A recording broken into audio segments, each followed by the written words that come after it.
सुप्रभातम छात्रों। आज हम रुचिरा तृतीय भाग के इस तृतीय पाठ डिजी भारतम को पढ़ेंगे।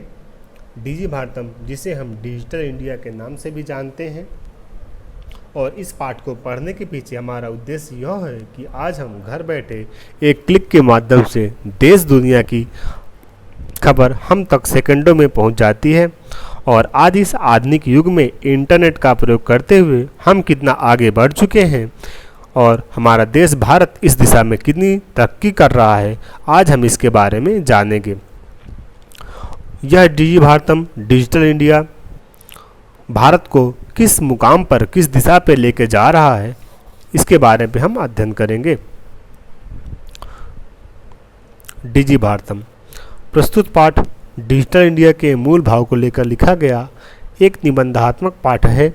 इसमें वैज्ञानिक प्रगति के उन आयामों को छुआ गया है जिनमें हम एक क्लिक द्वारा बहुत कुछ कर सकते हैं। आज इंटरनेट ने हमारे जीवन को कितना सरल बना दिया है।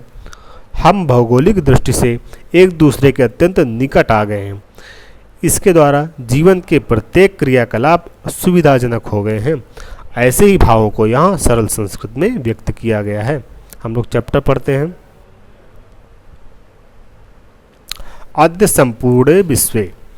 संपूर्ण विश्वे डिजिटल इंडिया इत्यस्य चर्चा श्रूयते।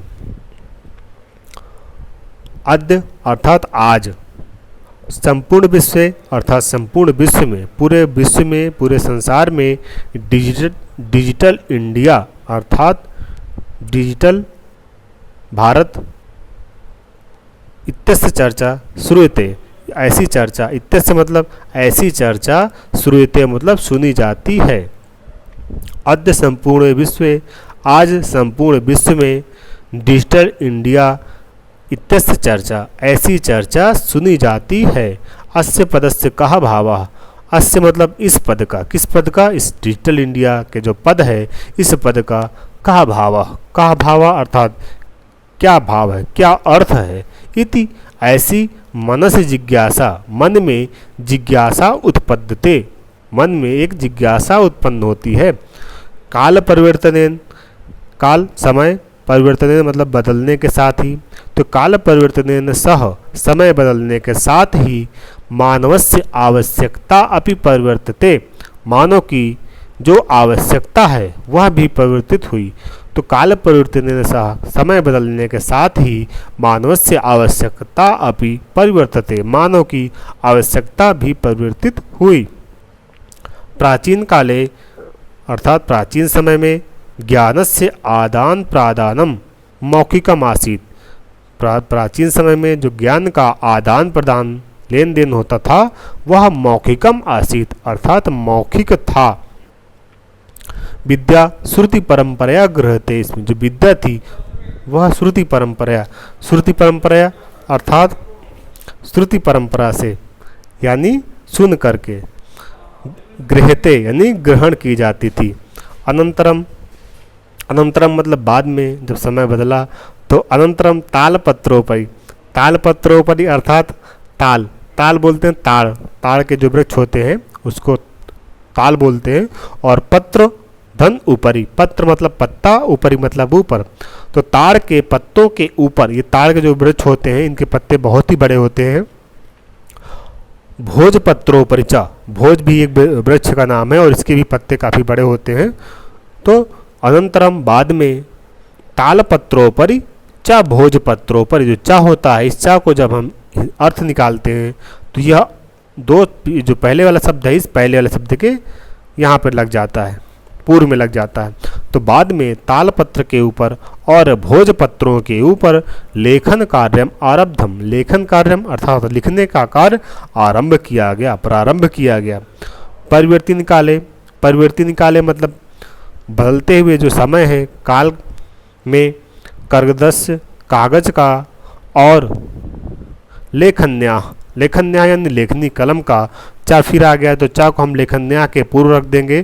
तो परिवर्तन काले बदलते हुए समय में कागज का और लेखन्या अर्थात लेखनी का कलम का आविष्कार से सर्वेषामेव सभी की ही मनोगतानाम मनः धन गता नाम आगता नाम, तो मन में आई हुई, मन में उत्पन्न हुई जो भावना थी, वह उस भावना को कर्गदोपरि कागज के ऊपर लेखनम प्रारब्धम लिखना प्रारंभ हुआ। तो परिवर्तन काले कर्गदस्य कागज का और लेखनी के आविष्कार से सर्वेषामेव सभी की मनोगतानाम मन में आई हुई जो भावना थी, उस भावना को कर्गदोपरि कागज के ऊपर लिखना प्रारंभ किया गया। टंकड़ यंत्र से, टंकड़ अर्थात जो टाइपराइटर होता है उसको टंकड़ यंत्र बोलते हैं। और आप लोग देखे होंगे ये अधिकांशतः कचहरी या तहसील पे रहता है और इसमें बहुत सारी बटनें होती हैं और ऊपर जो बटनों का एक वर्ड रहता है, उस वर्ड में एक पट्टी लगा दी जाती है कपड़े की और उसमें इंक डाल दी जाती है। तो जैसे हम उस बटन को दबाते हैं तो वह अक्षर उभर करके कागज़ पर प्रिंट हो जाता है हल्का सा, तो उसको बोलते हैं टंकड़ यंत्र।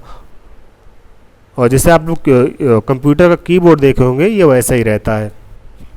तो टंकड़ यंत्र से आविष्कारण, टंकड़ यंत्र के आविष्कार से तू मतलब तो लिखिता सामग्री और लिखी हुई सामग्री टंकिता सती अर्थात टंकित करके बहुकालाय बहुत लंबे समय तक सुरक्षित कर दी जाती थी। अर्थात जब कोई कागज़ पे लिखा रहता था तो उसको उस टंकड़ यंत्र के माध्यम से टाइप करके उसको बहुत अधिक समय तक, बहुत लंबे समय तक उसको सुरक्षित कर दिया जाता था। वैज्ञानिक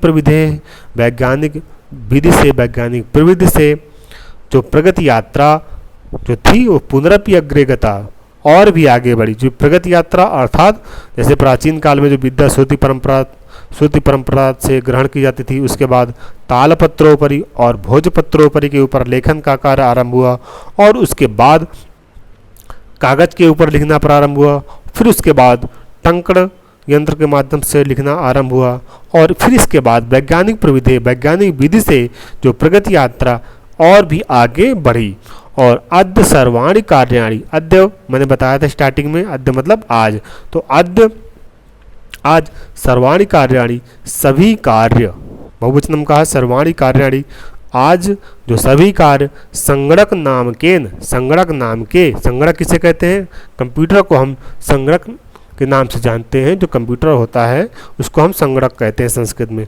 तो अद्य सर्वाणि कार्याणि, आज सभी कार्य संगणक नाम के यंत्र के द्वारा साधितानि भवन्ति, साधितानि अर्थात संपन्न की जाती है।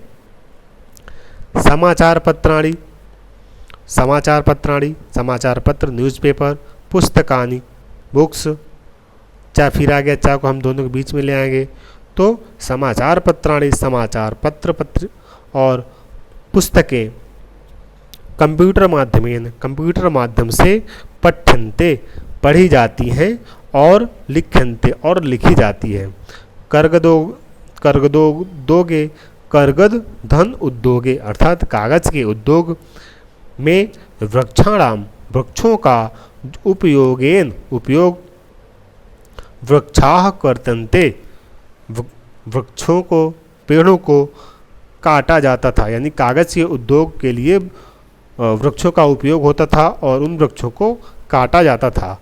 परंतु संगणकस्य अधिकाधिक प्रयोगेण, इस संगणक कंप्यूटर का अधिक से अधिक प्रयोग के द्वारा वृक्षाणाम कर्तने पेड़ों के काटने में न्यूनता भविष्यति, कमी होगी। भविष्य मतलब होगी, फ्यूचर का है।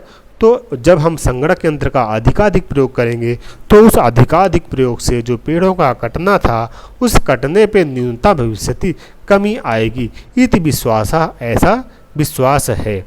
अनेन पर्यावरण सुरक्षाया, और भी पर्यावरण सुरक्षा की दिशा में सप्तमी व्यक्ति का एक वचन का रूप है।